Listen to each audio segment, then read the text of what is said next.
বিসমিল্লাহির রহমানির রহিম। আসসালামু আলাইকুম ওরহমতুল্লাহি ওবরাকাতুহু।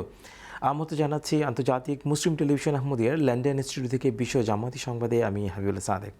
বরাবরের মতো আজও প্রথমে থাকছে হুজুর আনোয়ার আল্লাহ তাআলা বিন আজিজ প্রদত্ত জুম্মার খুতবা সারমর্ম।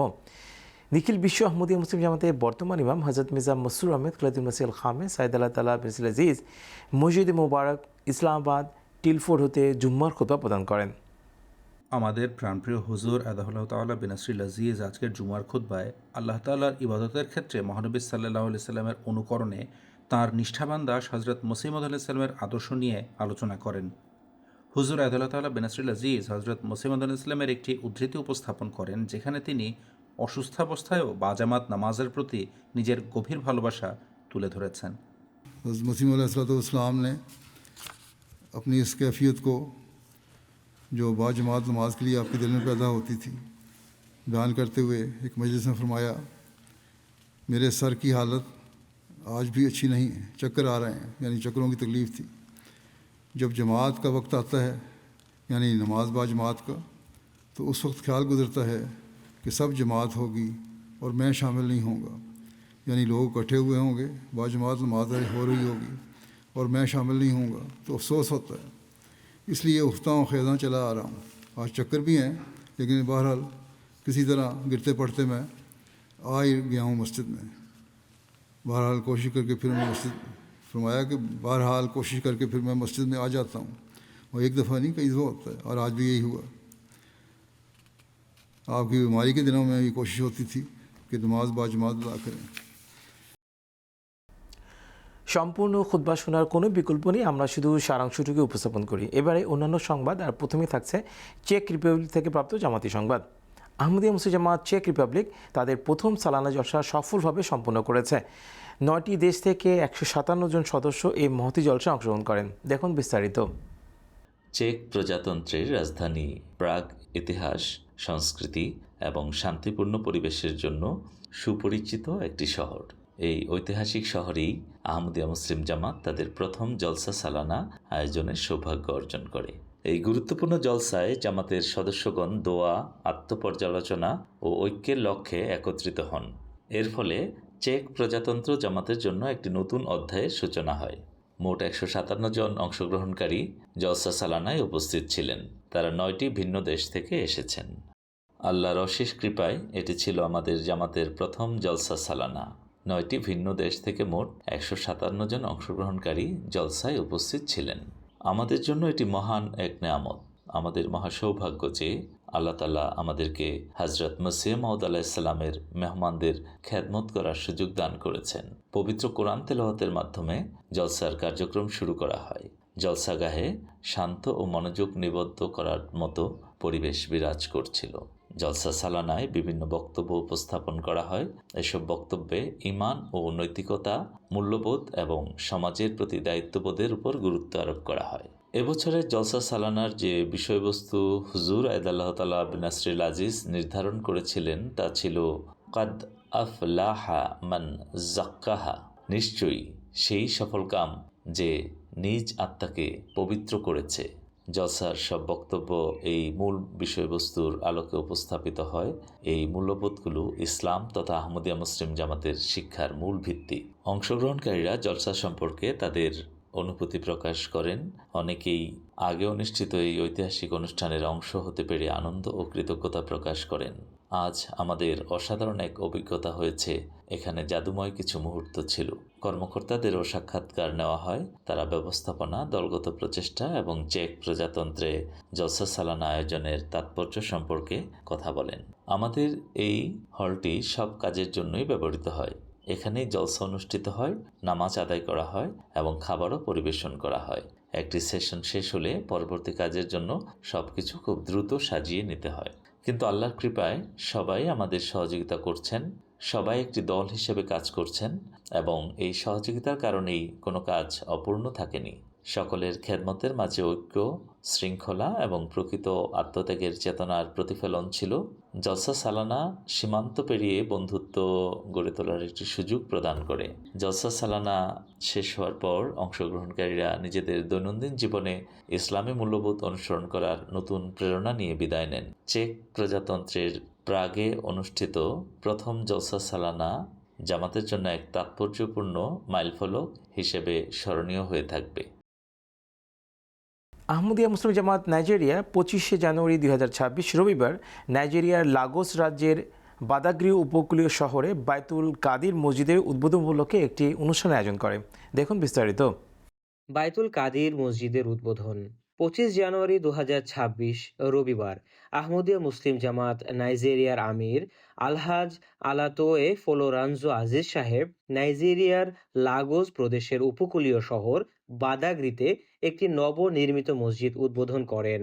400 মুসল্লি ধারণ ক্ষমতা সম্পন্ন এই মসজিদের নাম হজরত খলিফতুল মসিহ আল খামেস আইয়াদাল্লাহ তাআলা রেখেছেন বাইতুল কাদির। মসজিদটি পবিতা এলাকা ও বাদাগ্রিতে অবস্থিত administrative staff college of Nigeria এর নিকটে অবস্থিত। পবিত্র কোরআন তেলাওয়াতের মাধ্যমে উদ্বোধনী অনুষ্ঠানের সূচনা হয়। এরপর আহমদিয়া মুসলিম জামাতের পবিত্র প্রতিষ্ঠাতা হজরত মির্জা গোলাম আহমদ আলাইহিসসালাতু ওয়াসসালামের আরবি কাসিদা পাঠ করা হয়। আমির সাহেব তার বক্তব্যে মসজিদের পবিত্রতা বজায় রাখার গুরুত্বের ওপর জোর দেন এবং জামাতের সকল সদস্যকে জামাতের প্রতিটি মসজিদে নিয়মিত কোরআন ক্লাস আয়োজন করার জন্য উদ্বুদ্ধ করেন। তিনি উপস্থিত সকলকে হজরত মুহাম্মদ সাল্লাল্লাহু আলাইহি সাল্লামের উক্তি স্মরণ করিয়ে দেন যে মুসলমানদের মধ্যে সেই উত্তম যে নিজে কোরআন শেখে এবং অপরকেও কোরআন শেখায়। প্রিয় পবিতাবাসী, আসুন আমরা সকলেই মসজিদের নিয়ম কানুন কঠোরভাবে মেনে চলি। এটি শুধুমাত্র ইবাদতের জন্য ব্যবহার করব। মসজিদে কোনো ঝগড়া বিবাদ করব না। আমাদের মধ্যে কোনো বিবাদ থাকা উচিত নয়, কারণ আহমদিয়া জামাতের মূল স্লোগান হলো ভালোবাসা সবার তরে, ঘৃণা নয়কো কারো পরে। ব্যারিস্টার উসমান রাবিউ সাহেবও একটি বক্তব্য রাখেন। তিনি তার বক্তব্যে আল্লাহ তাআলার প্রতি ভালোবাসা, আল্লাহর আদেশ পালন এবং সব পরিস্থিতিতেই আল্লাহর প্রতি কৃতজ্ঞ থাকার প্রয়োজনীয়তার উপর আলোকপাত করেন। অনুষ্ঠানে আহমদিয়া মুসলিম জামাত নাইজেরিয়ার মিশনারি ইনচার্জ, নায়েব আমির, বাদাগ্রির চিফ ইমামের প্রতিনিধি, আজিদো কমিউনিটির চিফ ইমাম, 3টি সহায়ক সংস্থার সভাপতিবৃন্দ, অন্যান্য বিশিষ্ট অতিথি এবং জামাতের সদস্যগণ উপস্থিত ছিলেন। 2022 সালের 11 ফেব্রুয়ারি বাইতুল কাদির মসজিদের ভিত্তিপ্রস্তর স্থাপন করা হয়। মসজিদ কমপ্লেক্সে একটি 2 কক্ষের মিশন হাউস অ্যাপার্টমেন্ট, একটি অজুখানা এবং আধুনিক ওয়াশরুম সুবিধাও রয়েছে। বাইতুল কাদির মসজিদের উদ্বোধন আহমদিয়া মুসলিম জামাতের ঈমান, নৈতিক শিক্ষা এবং সমাজ উন্নয়নের প্রতি অঙ্গীকারকে আবারও প্রমাণ করে। মসজিদটি আধ্যাত্মিক উন্নতি, কোরআনের শিক্ষা এবং শান্তিপূর্ণ সহাবস্থানের কেন্দ্র হিসেবে কাজ করবে, যা জামাতের সদস্যদের পাশাপাশি বাদাগ্রির বৃহত্তর জনগোষ্ঠীর জন্য উপকারী হবে। মহান আল্লাহর অশেষ কৃপায় জীবনের একটি পর্যায়ে গিয়ে আমার মসজিদ নির্মাণের অনেক ইচ্ছা ছিল। আল্লাহর কৃপায় তা সম্ভব হয়েছে। এই মসজিদ বাইতুল কাদির পবিতা অঞ্চলের মানুষের জন্য নির্মিত হয়েছে। তারা এই অঞ্চলে মসজিদ চেয়েছিলেন, যে অঞ্চলটিতে মূলত খ্রিস্ট ধর্মের প্রভাব বেশি। আমি বলেছিলাম, চিন্তা করবেন না, আমরা বানাবো ইনশাআল্লাহ।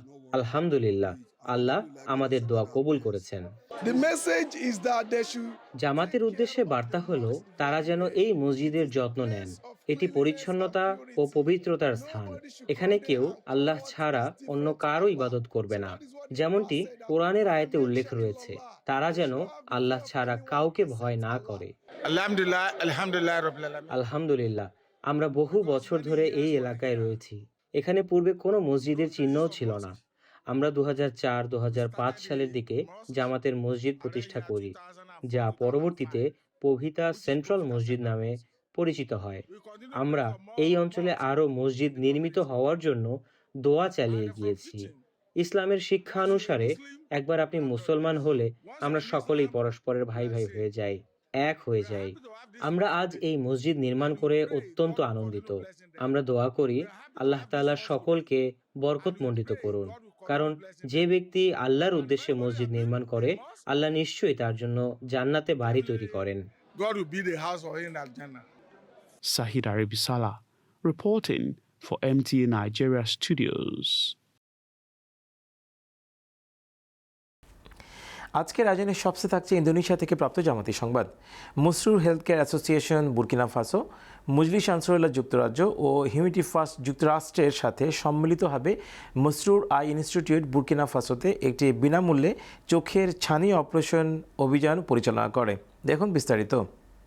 खुदा से इश्क करना है गमे खलके खुदा रख। আল্লাহ তালার অশেষ কৃপায় Masroor health care association Burkina ফাসোর তত্ত্বাবধানে মজলিস আনসারুল্লাহ ইউকে ও হিউম্যানিটি ফার্স্ট ইউএসএ যৌথভাবে মাসরুর আই ইনস্টিটিউট ফাসোতে বিনামূল্যে ছানি অপারেশন ক্যাম্প পরিচালনা করে। ক্যাম্প শুরুর অনেক আগেই সামাজিক যোগাযোগ মাধ্যমে ব্যাপকভাবে এর প্রচারণা চালানো হয়। দেশের বিভিন্ন প্রান্ত থেকে মানুষ ক্যাম্প শুরুর কয়েকদিন পূর্ব থেকেই মাসরুর আই ইনস্টিটিউটে আসতে শুরু করেন।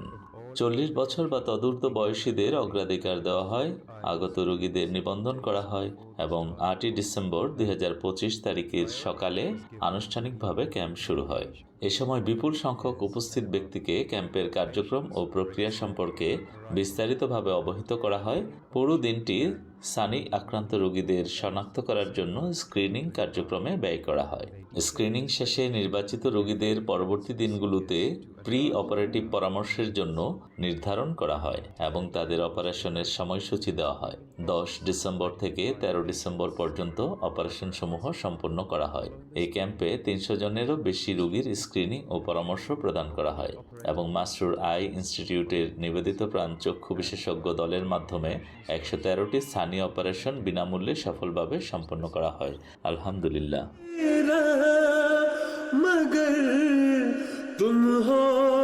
অপারেশনের পরদিন রোগীদের পুনরায় পরামর্শ ও পরবর্তী পরীক্ষা নিরীক্ষা করা হয়। প্রয়োজনীয় নির্দেশনা ও নির্ধারিত ওষুধ গ্রহণের পর তারা হাসি মুখে ইনস্টিটিউট ত্যাগ করেন এবং প্রতিষ্ঠানটির নান্দনিক সৌন্দর্য অবলোকন ও এই সুন্দর পৃথিবীর প্রশংসায় পঞ্চমুখ হয়ে প্রস্থান করেন, যা দেখা থেকে তারা মাত্র একদিন আগেও বঞ্চিত ছিলেন। জামাতে আহমদিয়া বুর্কিনা ফাসোর পুরো ক্যাম্প জুড়ে বিভিন্ন কার্যক্রমে গুরুত্বপূর্ণ সহযোগিতা প্রদান করে। যারা বিনামূল্যে ছানি অপারেশন ক্যাম্প সফল করতে অবদান রেখেছেন, আল্লাহ তাআলা তাদের এই প্রচেষ্টা কবুল করুন এবং উত্তম প্রতিদান দান করুন। Reporting for MTA News, Burkina Faso.